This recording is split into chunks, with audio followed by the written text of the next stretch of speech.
اقلب القدرة في امها تطلع البنت لامها.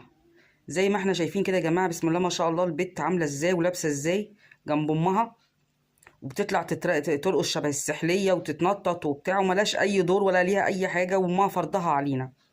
وما شاء الله اخلاقها في السما، وبتتكلم عن ابوها بطريقة غير لائقة خالص. فده طبعا هي طبعا مش هتطلع بره، مش هتطلع عالمة يعني، فهتطلع زي امها. امها بقى بتاخد جايزة الدولة ليه؟ عشان ايه؟ ليه امها تاخد جايزة الدولة؟ دولة ليه؟